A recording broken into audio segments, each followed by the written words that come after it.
there are two handouts. I have one that's an overview of the steps, which I'm going to be going through this a little bit more concisely than how I typed it up, because I just kind of like brain dumped on this.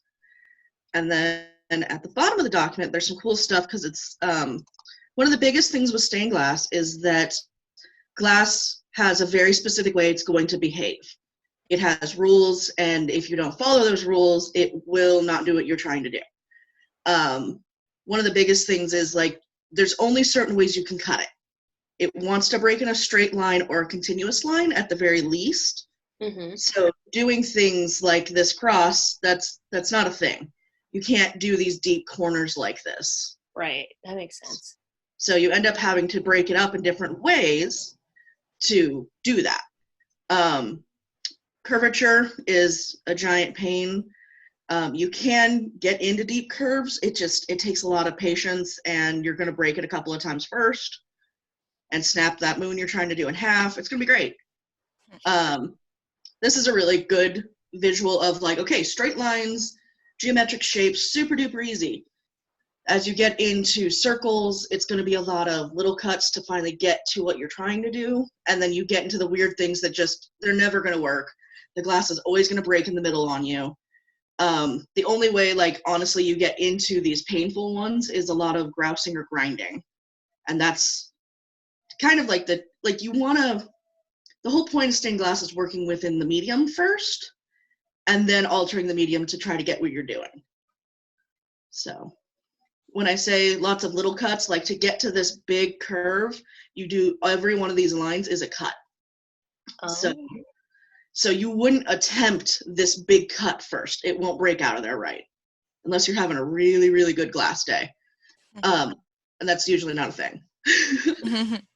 So that's kind of my big visuals on the whole on cutting glass, because that's probably the hardest step, is learning what the glass will do and trying to predict it, and it's still doing something dumb on you anyway. So the next thing I have is a walkthrough of the various tools. So to start at the top, you have the pliers you will use the most.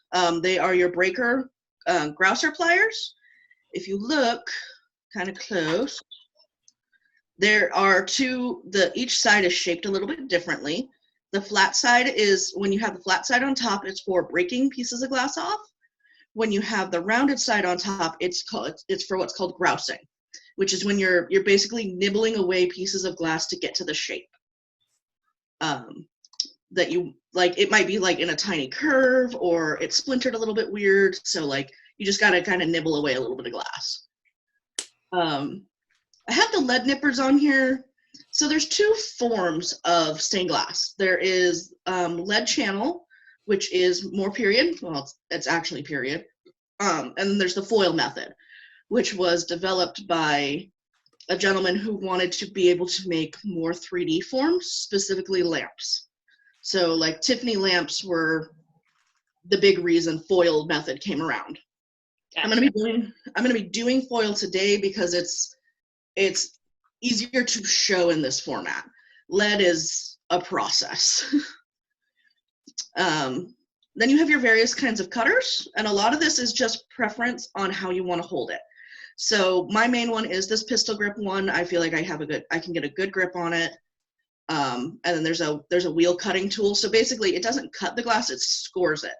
And what you're doing is creating a score in the glass for the break to be guided, you hope. This one is nice when my hand is getting tired because it's heavy, so it scores nicely, but it is very heavy because it's solid. Then you have your running pliers. These I will show you guys in more detail as I'm cutting some glass. There is a really nifty little groove on one side that you line up with your score line, and it helps you break the glass in a less scary way, because that's kind of the first thing when you're breaking glass. When you break it by hand, it's a little bit scary. You're afraid you're going to cut yourself. So these kind of remove that and apply equal pressure on both sides of the break so that it's more likely to break straight for you. Then you have your soldering iron. There's a bajillion different versions of these. If you can get one with temperature control, it's nice, because if you get your foil too hot while you're soldering, it will melt the adhesive and pop off, which is really fun to discover. Then you have a soldering iron stand. You have to have some sort of stand for this thing because it is hot and it will burn everything. Oh. Then you have your solder. I use a 60-40, and what that means is the ratio of lead to tin. And that just, it adjusts its melting point more than anything. I find 60-40 to be very easy to work with, very solid when it gets, when it cools down and everything. There is 50-50, there is lead-free for like jewelry, which is very difficult to work with. It doesn't want to melt, it does weird stuff. Then you have your actual copper foil. This is what you put on your glass to make it so that the pieces can be soldered together. It is the medium the solder sticks to. So basically, the copper foil is how you stick the glass together. It is what the solder actually adheres to. You can get lots of different widths, and the other thing you have to watch is the background color of your tape. Because especially if you're working with elements of glass that are a little bit more clear, the actual backing of the tape comes in different colors. I almost always use a silver backed because I do not change the color of my solder. You can get different chemicals and things to actually change the color of your solder to either black or copper, and then you want to make sure your tape matches whatever you're doing so that it's not jarringly like black on the inside, which looks terrible. Ask me how I know. You'll need brushes for your flux because the flux will destroy the brushes, so you want cheapy ones. You know, and maybe to rinse them because I always forget that step. I'll come back to my table and be like, huh, that's crystallized again. That's fun. Flux is what allows the solder to flow. It is kind of, as you pin down your project and start to solder, you are going to brush the whole thing down with flux, and that's what kind of guides the solder where to flow. If you end up with like really spotty, weird spots, it's probably because you don't have enough flux. Don't get this in your mouth, it tastes gross, and it's bad for you because it's kind of an acid. It's delightful in your eyes too, I'm just saying. I forget that I have it on my hands and then I rub my face, and that's fun. So the things that are on the document that are highlighted in this orange color, they are optional things, but will make your life better if you decide to do a lot of glass. Glass grinders can be pricey. They're about $100 to start out with, but they make a difference. You can grouse your project completely by hand. You're going to end up with some weird rough edges. I would recommend that more if you're doing lead, because you're not trying to make a tape stick to an edge. It's just going into the lead channel, so that's not as big a deal. That's how they would have did it in period.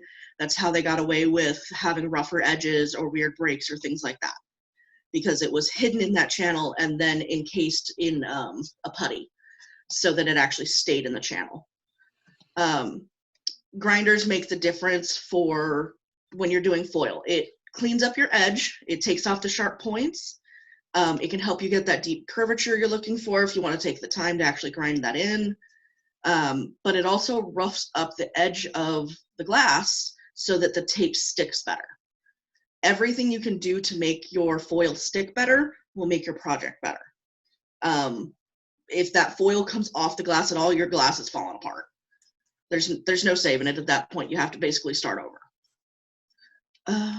And then we have some kind of optional items that I find to make life easier. They have this really cool caddy that will hold everything, including your iron, all your various tools. These scissors are really cool. They have a foil version and they have a lead version. These have it so that this second part where the first blade comes into is actually open, and is open the width of how much you need to add to your pattern for foil or for lead. When you're actually cutting out a glass pattern, you have to take into account that the foil adds a teeny tiny little bit between each piece of glass, so your pattern can grow on you and mess you up. It's even worse with lead. Lead can add quite a bit. Like, in the grand scheme of things, it looks tiny, but like when you do it 16 times throughout the pattern, it adds quite a bit and can make your entire pattern be off. So these shears actually take that into account for you as you're cutting out your pattern and like subtract that for you. So let's get rolling. So what I'm going to actually demo today is some foil crowns. I made these originally as the site token for our last coronation. So I figured people would be pretty familiar with these, and they also go together super easy. The very first thing you're going to do, some people can operate without a pattern. I can't do it. So I do patterns. I made this one in Word, just using the little shapes available in there. I've done everything from using free patterns online to getting clip art to make things, because I'm not a very good freehand artist, so clip art's my friend. So once you have this pattern, you have to go through and do some labeling. That way, when you cut it out, you understand, okay, I want, well, the letters indicate your color, the numbers indicate the placement of the piece. So like on this, I have A, B, and C, so I have 3 colors, and then I numbered each one that is the same color, so I have 1A, 2A, 3A, so on.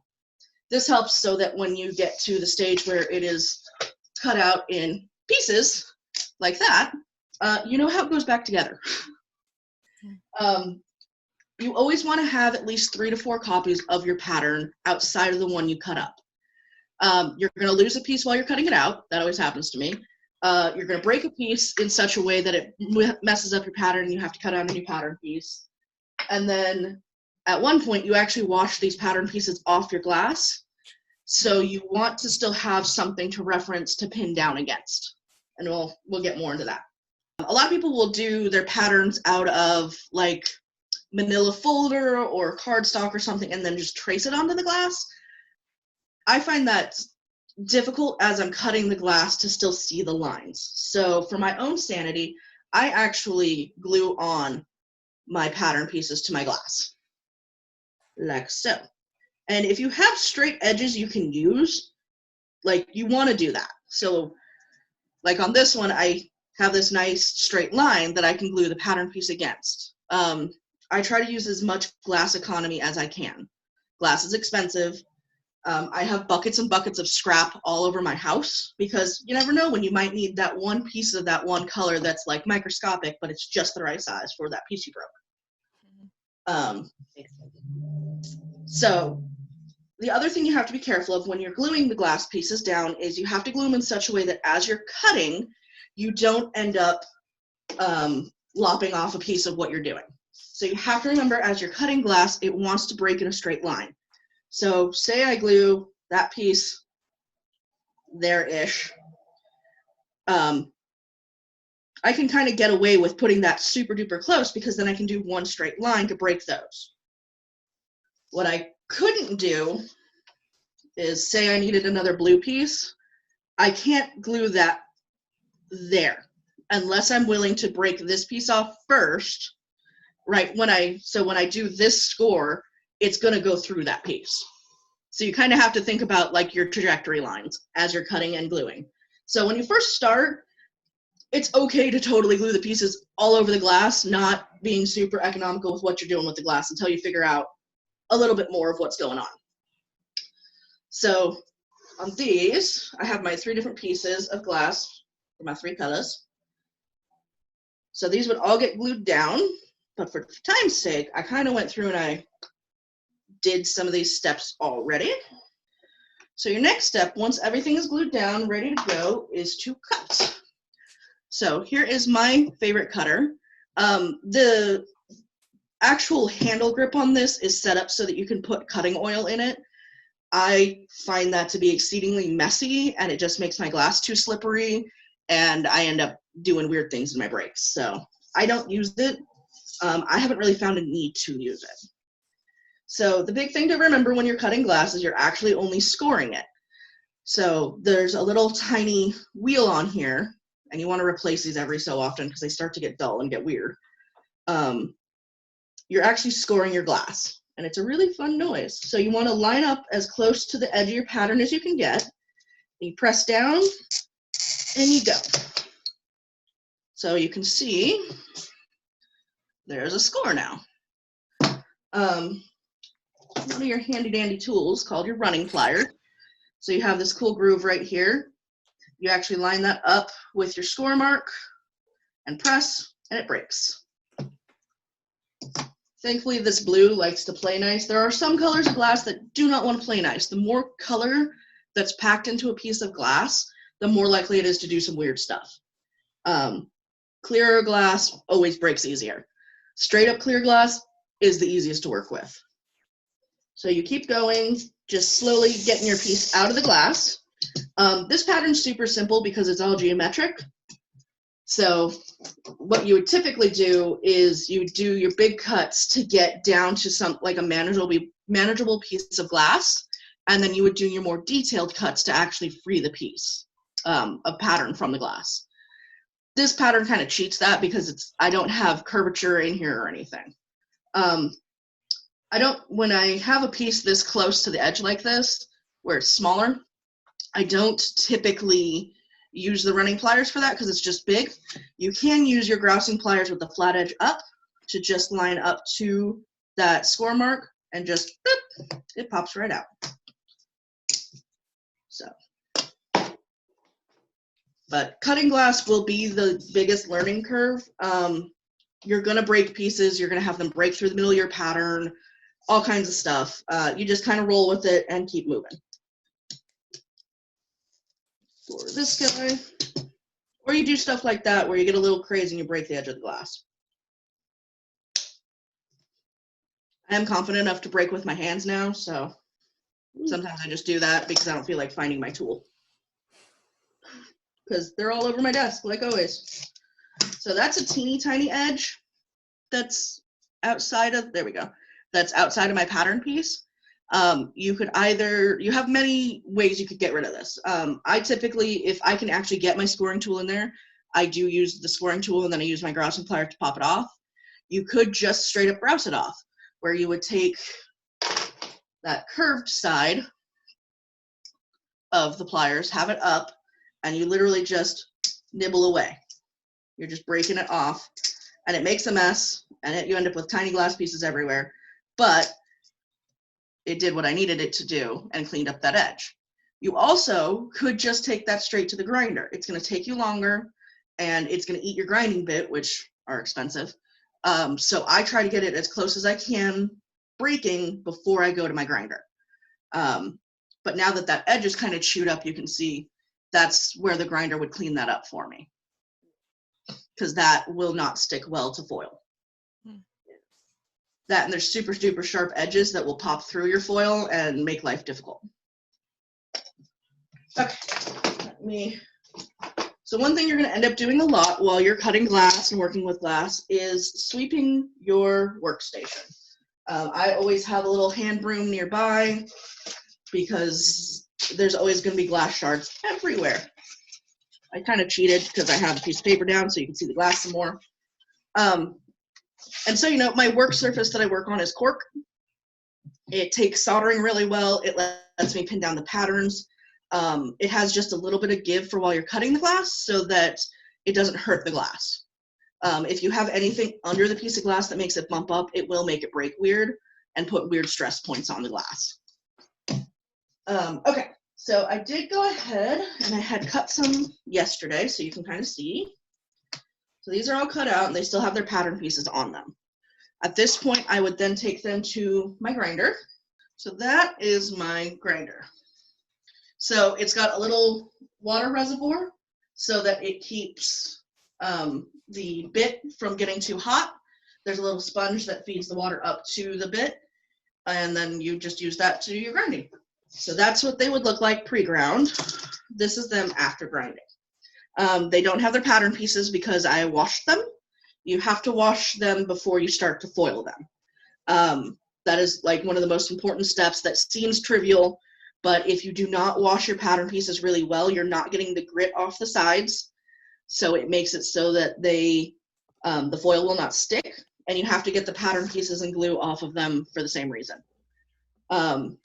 Because this is a small pattern and I know how it goes together, I did not label them again. If this was a bigger piece, I would have a Sharpie sit next to me as I'm cleaning them and drying them, and I would relabel them with a Sharpie, because that will come off at the end. So this is them cleaned up. You can kind of see the difference between the two edges. The one that still has a pattern piece on isn't roughed up. The edges are still very sharp. On the one that went through the grinder, you can see that the edge is now kind of white. It's all roughed up. I cleaned up my edges. I leave my pattern pieces on when I'm grinding because it gives me a guide of what to grind to. It's very easy to get a little crazy and take divots out of your glass if you're not paying attention. So that pattern helps. Okay, so from here, they're all clean, they're dry, they're ready to go. This is when I would break my foil out.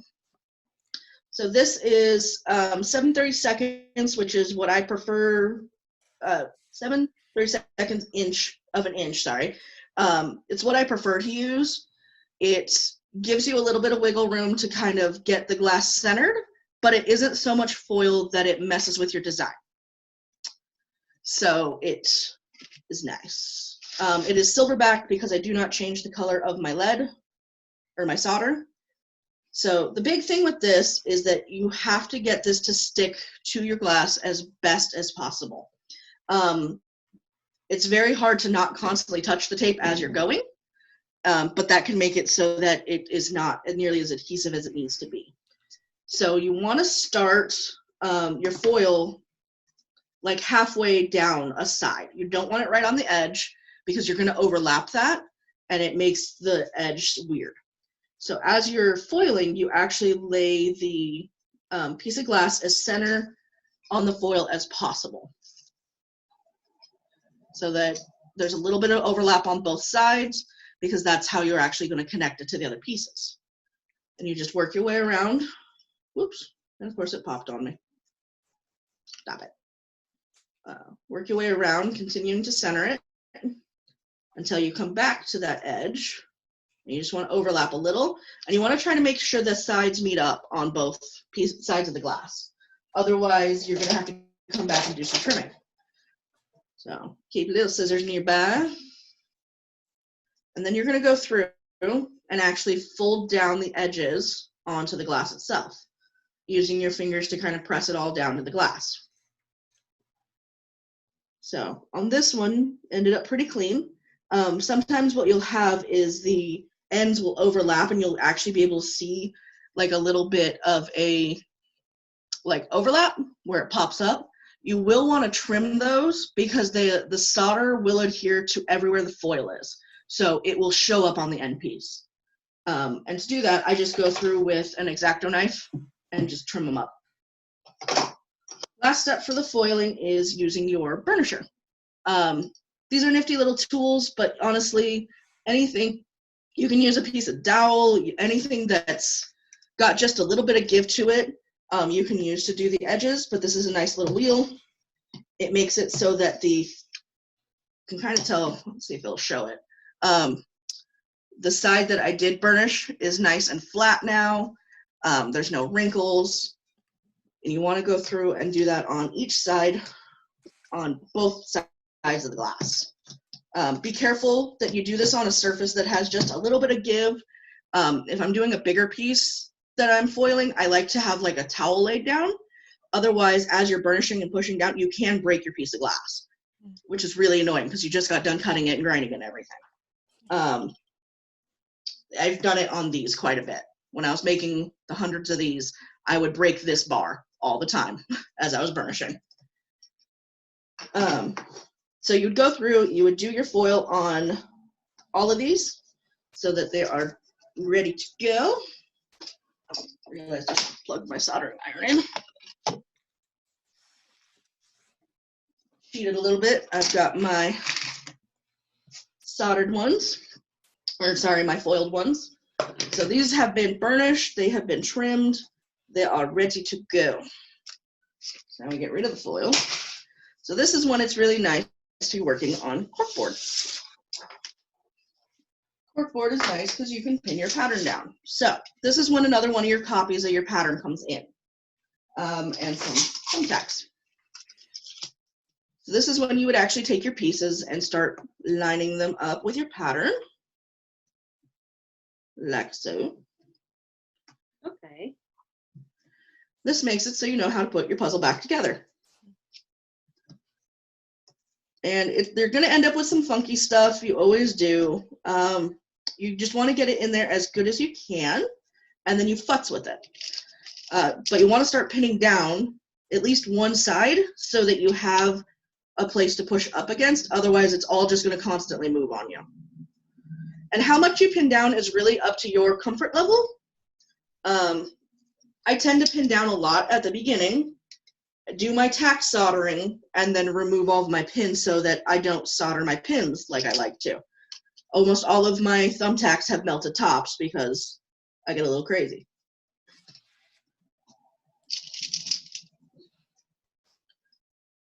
There we go. So this is a super simple pattern. I've had ones where I'm going through like 50 pins because I'm just neurotic and have it pinned down to make sure that even an earthquake can't move it. So there we go. That's nice and pinned down. It's not moving on me. This also helps because if you are inexperienced with soldering, it's very easy to pick your piece up accidentally. You'll solder it to the soldering iron, you'll solder it to your lead, and then you pick up the piece and it's like, I didn't need that piece of glass there. Okay, so now we have our lead, which comes on a spool to make life easier. Heat does travel up this spool, so be careful when you're unwinding more. And then I've got my nice little jar of flux and my brush that is coming apart again, like always. So you want to be pretty liberal in how much flux you use, but you don't want to flood the project.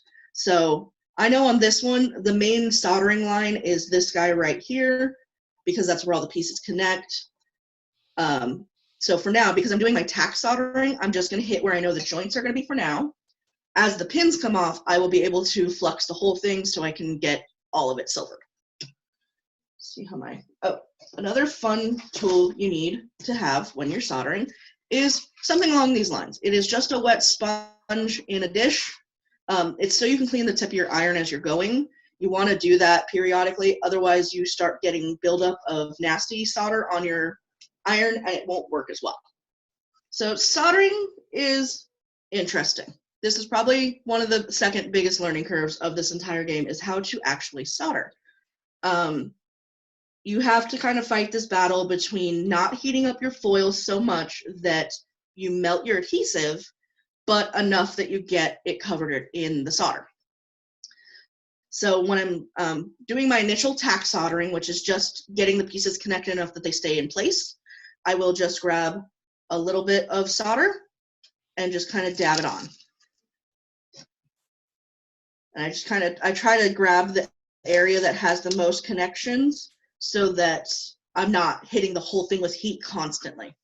So in this pattern, these two spots will suffice to hold it still enough so I can remove my pins. Be careful, it is hot. The heat does travel into the glass. It's lots of fun. Okay, so now I can do my connections and getting the whole thing fluxed up here. This makes it so that as I go through, the solder will flow all over the place, and I can do what's called tinning my edges. That's just taking a tiny bit of solder and flowing it over all of the copper. By the time you're done, you don't want to see copper at all. Here we go. So when you're doing lines, you want to feed the iron solder constantly. So you end up with this weird game of trying to pay attention to where the iron is so it's not sitting in one place too long, but following with your solder so that it kind of comes with it. So typically what I'll do is I'll feed it onto the back of the iron and let it flow down the tip. This piece is really small, so it doesn't need much solder. I can almost do the whole thing with what I did for just the tack soldering. And you kind of go through and you play with the solder a little bit so that it gets a nice rounded bead. You don't want it flat, you want a nice rounded bead so that it is got a really good grip. Because the worst thing ever is you go to wash your project off at the end and it snaps in your hand because the soldering wasn't strong enough. So there we go. I did go through and I tinned my edges with just a tiny bit of solder so that the whole thing is now silver. It's hot, so I'm trying to be careful here so you can see. So the goal is, whoops, to not throw it, to get a nice rounded bead through the whole thing, to make the appearance of one continuous line so that there's no one area where it looks like, oh yeah, this is where I started soldering, but this was already cool. So you have that nice continuous line throughout the whole thing. So now we would flip it and do the other side. I have, again, done a cheat, and I did one yesterday. So now this guy, he is soldered on both sides. And I went through and I also tinned all of the edges, which can be a little bit of a bear. Just takes some patience, but you also have to move quickly at the same time. Tinning is typically where I take too long and I will melt the adhesive. And then my adhesive will the foil will start popping off the glass. So watch that. The last step for these guys, because they were a site token, is to put on a jump ring. Where are my jump rings? They're there. So the fun with jump rings is that you have to make sure they are a metal that will solder. I'm not a super good expert on that. Typically, if it is copper-based, you're good to go. So if it's just like a silver-plated copper, you're usually good. So what you need to do is select where you want your jump ring to be. On this pattern, I put it on the top point. So I'm going to wet that with flux again, because that's where I'm going to be soldering. And then I also wet my jump ring. And you get a nice pair of pliers, because you don't want to be touching this while you're soldering it, so that you can hold it in place while you're going. I've always found this part to be tricksy because really I need a third hand to manage the solder, and one to manage the iron, and one to manage the ring. So you just get a teeny tiny bit of solder. Get that set up again. There we go. And just boop. That didn't adhere. Sometimes it's a little bit of a game. Hold it in place for a sec while it is cooling, and now it has a jump ring. But it has a weird spot on the front. That is one thing to pay attention to. A lot of the time you have to be careful. What you're doing on one side could totally affect the other side.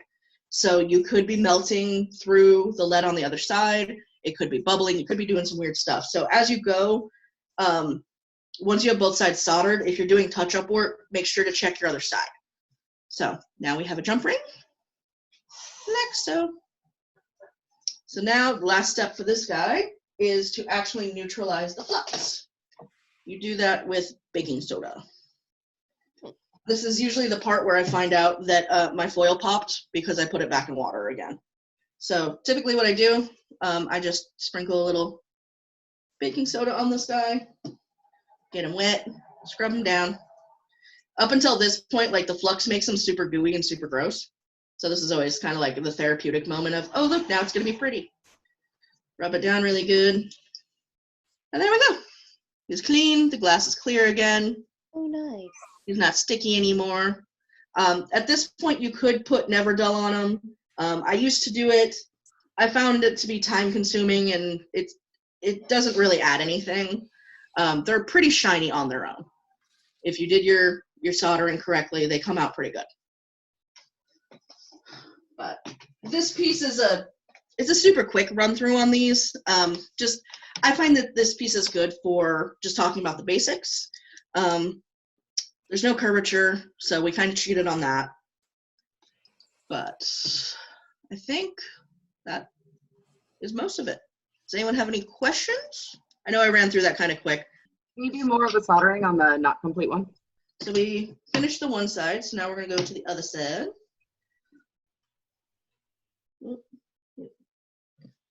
Coat him up in some flux. And clean my iron because it's gross. Okay, so because I've already done the tack soldering on the other side, I'll go straight to just doing my lines on this one.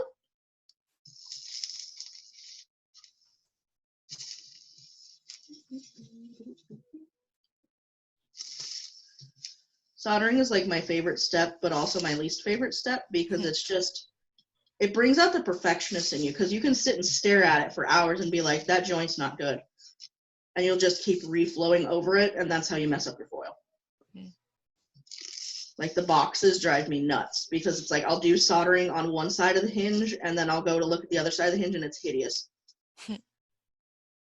Like, what even happened here? Ta-da! Nice. Is it possible to solder without lead? So there is a lead-free solder. Mostly it's used for anything that'll be touching the skin, but it has a very high melting temperature and I don't like working with it. I find it very fussy for no real reason. There is always, you know, the added warnings of, okay, yeah, you are melting this. It does have lead content. Don't lean over it and breathe in the fumes. Like, be in a well-ventilated area. If you're pregnant, you probably shouldn't be doing the stained glass to start with. Different things like that. So I like 60-40 because it's a very consistent melting temperature. It flows smoothly for me. That's still hot. It's always what I do. I'm like, time to do the other edges, and I pick it up, and it's really hot still. So, and like I was saying about the whole, it'll come through on the other side. So that's my first side where it kind of did some weird stuff. Gotcha. So that's when you can kind of, because I've got to flow it up the points anyway, I'll just lay my soldering iron against that extra, and then boop, and just flow it over. So you can, whenever you have extra solder sitting on the piece, you can probably use it some way, or you can work it off and just, it'll be fine. Yeah, stop being hot. So the sucky part about working on such a small piece is that the whole thing gets hot really quick. I'm a very tactile person, so like not being able to actually feel it with my hands messes me up. So there's that guy all soldered up, and now he's gross and sticky because of the flux. So now he just needs a jump ring too, and he'll be done. This is like my second time teaching stained glass, so I'm still learning how to teach it. Great job. Thank you. That's nice. How many did you have to make for site tokens? So I made 300. Oh my goodness. And we ran out. So, Yeah. and then we ran out. It was our 100th coronation, so that kind of helped with that. But I decided to be even crazier, and I made general site tokens. I also made Count and Countess ones, and then I made Duke and Duchess ones, which I don't have an example of, that had strawberry leaves on them. Oh, nice. I ran out of those. My husband actually made the strawberry leaves out of foil, and I soldered them onto here, so that we kind of celebrated all of our past kings and queens since it was our 100th.